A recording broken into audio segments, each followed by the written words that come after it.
Hey everyone, I'm diving into a pressing issue today that's been brewing over in southern Africa, particularly focusing on Zimbabwe's recent political turmoil and its clash with the Southern African Development Community, or SADC. Just a few months back, Zimbabwe held its elections. Now, elections should be a time for citizens to voice their choices, to steer their nation's future. But it wasn't quite that straightforward. Observers and international watchdogs like Human Rights Watch reported numerous irregularities. They pointed out that the elections didn't meet the constitutional requirements, nor did they align with international standards. What's more concerning is the climate surrounding these elections. We're talking about threats, intimidation, and even violence against those who dared to oppose the ruling party. This doesn't just undermine democracy, it strikes a blow to the very essence of freedom and fairness a society strives for. Fast forward to today, and the tensions are far from over. Zimbabweans are gearing up for a major protest against SADC on August 17, 2024. Why SADC, you ask?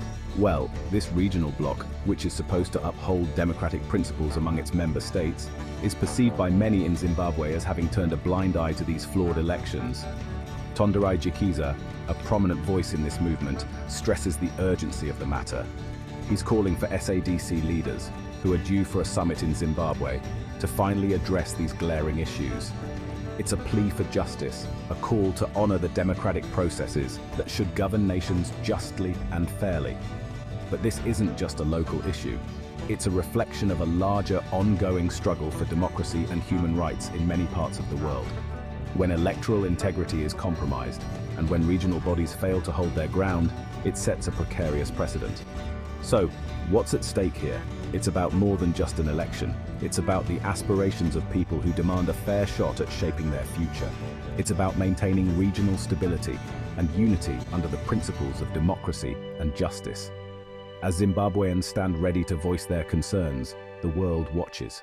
Will SADC step up? Will it fulfill its role as a guardian of democratic values, or will it falter, leaving its credibility in question? These are crucial questions, ones that we should all be pondering, as they shape not just the future of Zimbabwe, but the integrity of democratic governance in our interconnected world. Thank you for tuning in, and let's keep a close eye on these developments. Remember, understanding these global dynamics helps us grasp the delicate balance of power and the fight for justice that continues to unfold around us.